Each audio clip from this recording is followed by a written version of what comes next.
Bonsoir à tous.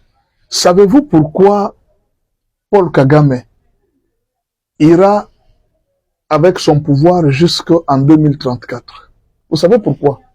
Parce que d'après la constitution rwandaise, le président a le droit de se représenter 7 fois pour un mandat de 5 ans ou 7 ans.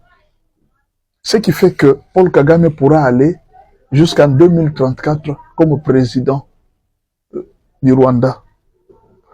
Alors, 7 ans de représentation de mandat, c'est la constitution rwandaise. Si Denis Sassou Nguesso se représente aux élections, c'est ce que leur constitution dit. Vous avez compris? Si Paul Biya reste au pouvoir, c'est ce que la constitution dit. Et alors, quand quelque chose est constitutionnel, il n'y a aucune communauté qui peut condamner cela. Alors, beaucoup de gens, beaucoup d'opposants sont en train de compter sur... Ils sont en train de compter sur quoi? Sur la communauté internationale, l'ONU, les États-Unis, pour intervenir au cas où Félix Tshisekedi augmentait le nombre de mandats. Les gens pensent que non, voilà, nous allons appeler à la communauté internationale, nous allons faire ceci. Non, ne vous en faites pas. Félix est très malin. Félix est très malin. Alors, regardez ce que Félix est en train de faire. Il vous mène dans un terrain où vous n'avez rien à lui reprocher. Première question que je vous pose. Est-ce que la Constitution autorise une pétition de 100 000 signatures pour demander la révision constitutionnelle? Oui ou non? Oui. Est-ce que votre Constitution autorise au président de la République d'initier la révision constitutionnelle? Oui. Est-ce que votre Constitution autorise aux députés d'initier la révision constitutionnelle? Oui. Dites-moi, si aujourd'hui il y a eu déjà 100 000 pétitions, 100 000 signatures de gens qui ont fait, ces gens ont-ils agi contre votre Constitution? Non, ils n'ont pas agi contre la Constitution. Si le président Félix Tshisekedi initie la révision constitutionnelle, a-t-il violé la Constitution? Non. Mais dites-moi, quand vous l'accusez à la communauté internationale, il faut faire attention, les Américains d'ailleurs ne sont pas pour le 3e mandat, le 3e mandat, le 4e mandat, 5e mandat. Les Occidentaux s'en fichent de ça.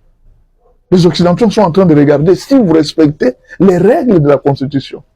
Si par exemple, aujourd'hui Félix Tshisekedi veut prolonger les mandats, vous voyez, il veut prolonger les mandats, Kabila pouvait aussi faire la même chose. Il pouvait demander une pétition de 100 000 signatures.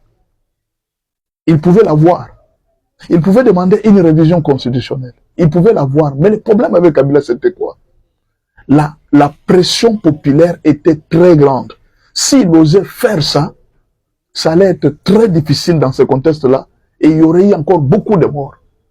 Les Américains s'étaient basés sur ça pour réagir. Ils ont vu, parce que peut-être vous ne savez pas. Vous savez, il y a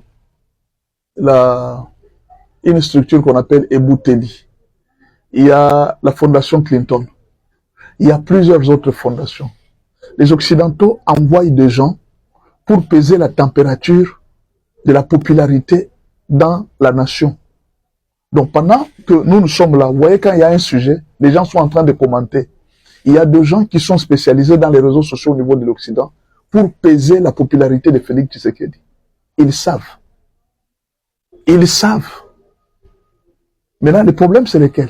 Ils avaient pesé la popularité de Joseph Kabila, ça ne pouvait pas tenir. Voilà pourquoi ils ne pouvaient pas les maintenir au pouvoir. Ils avaient encore beaucoup d'intérêt à garder Joseph Kabila. Parce que pendant ce temps, c'est la France qui tenait le Rwanda, et le Rwanda, toutes ces nations profitaient des minéraux. Kabila leur avait laissé l'occasion de profiter des minéraux, mais ce qui avait fait que l'on puisse lâcher Joseph Kabila, c'est parce que d'abord il y avait suspicion d'achat d'uranium, et puis il y avait un autre problème. On avait remarqué que la popularité n'était plus... quand un président n'est plus populaire, on risque de découvrir ce qu'ils sont en train de faire, et ça risque d'être très, très catastrophique au pays. C'est ainsi qu'ils l'ont fait partir. Mais là, pour le moment, ils ont déjà tenté, ils ont déjà vu la popularité de Félix Tshisekedi. Félix Tshisekedi est vraiment populaire. Et si aujourd'hui, il y avait il y avait 100 000 signatures, c'est dans la Constitution. Ils ne peuvent rien faire.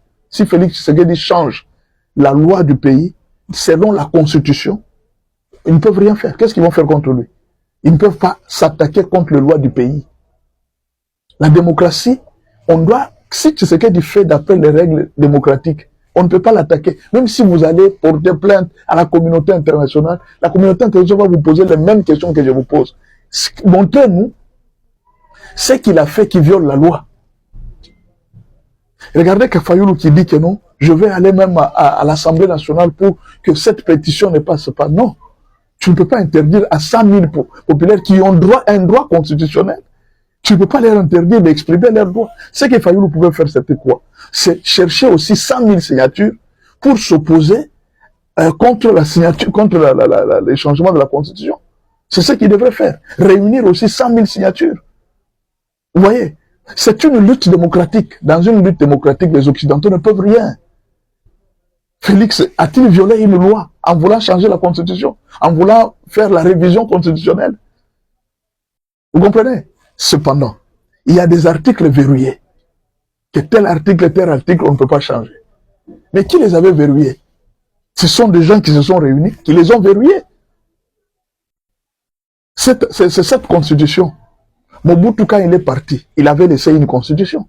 Aujourd'hui, nous pouvons aussi réclamer la constitution de Mobutu pour dire non, qu'on remette d'abord la constitution de Mobutu. Ce que Mobutu avait laissé, qu'on remette d'abord ça. Maintenant, si on remet la constitution de Mobutu, vous savez ce que ça veut dire? Il y aura un parti-État. C'est-à-dire l'IDP sera un parti-État. Il n'y aura pas d'autres partis. C'est que les gens qui étaient là hier, ils se sont dit non, nous devons changer cette constitution. Il n'y aura plus de parti-État. Nous allons privilégier tous les partis à entrer en danse. Vous comprenez? Et alors, si le seul conseil que je peux donner aux opposants, ce n'est pas d'entrer dans un terrain constitutionnel. Vous êtes en train de passer le temps. Ne pensez même pas que vous aurez le secours de l'Occident. L'Occident ne va pas vous secourir pour ça. Quand des textes sont clairs et que Félix fait d'après les textes, où est le problème? Trouvez des gens intelligents pour contourner Félix. C'est pas venir dans les réseaux sociaux, vous êtes en train de vous insulter pour rien, alors que les choses sur le plan juridique, hein, Félix a raison. Sur le plan constitutionnel, Félix a raison de réviser la Constitution. Maintenant, dites-moi, si déjà on engage 100 000 signatures et qu'on fait la pétition, et l'Assemblée vote et dit oui, nous acceptons cette pétition. L'Assemblée ne peut pas refuser une pétition. L'Assemblée ne peut pas refuser une pétition. Vous comprenez? Et si la majorité est du côté de Félix, comment ils vont refuser? Ils vont refuser pourquoi? Vous comprenez? Et alors, je demande aux opposants, n'utilisez pas les réseaux sociaux avec des langages, des slogans. Utilisez les réseaux sociaux avec l'intelligence. Réfléchissez. La communauté internationale regarde si Félix agit selon la Constitution. Si même il va prolonger les mandats selon la Constitution, en tout cas, ils ne voient pas un problème. Et surtout si derrière ça, il y a leurs intérêts, et ils ne voient pas un problème, qu'est-ce que vous allez faire? Peut-être je vous donne un exemple. Je vous donne un exemple. Corneille Nangaa a écrit une lettre à Marco Rubio. Il a écrit une lettre pour disant que non, la RDC a tué à Mouchaki. La RDC a tué à Mouchaki. Il n'y a aucune condamnation américaine de ce que la RDC vient de faire à Mouchaki. Vous comprenez? L'Amérique n'a rien dit. Les États-Unis n'ont rien dit de cette condamnation de Mouchaki. Ils n'ont même pas condamné la RDC que non. Nangaa a pleuré. Il dit non, non, c'est une politique de 2 poids, 2 mesures et les États-Unis ne sont pas... Et vous savez pourquoi les États-Unis n'ont pas réagi? C'est parce que Félix a amené les M23 dans une loi, dans des signatures. On leur avait dit de se retirer. Des zones qui les occupent, ils ne se sont pas retirés. Ils ont continué la guerre. Au lendemain des accords de Montreux, ils ont continué à tuer. Et alors, quand vous tuez, vous violez vous-même les cessez-le-feu. Et le lendemain, vous venez écrire aux Américains pour leur dire que non, pourquoi vous ne condamnez pas Félix Tshisekedi? Parce qu'il est en train de violer les cessez-le-feu. Vous ne comprenez pas alors? Félix a amené les M23 sur les lois, sur les signatures des accords. Ils ont signé des accords qu'eux-mêmes peinent à respecter. On leur a dit d'aller au cantonnement. Ils ne veulent pas. Mais ils sont déjà dans une rébellion, même contre les accords qu'ils ont signés. Et alors ils appellent les Américains à venir les aider. Les Américains ne vont pas les entendre. C'est clair. Vous avez compris? Faites attention quand vous faites l'opposition.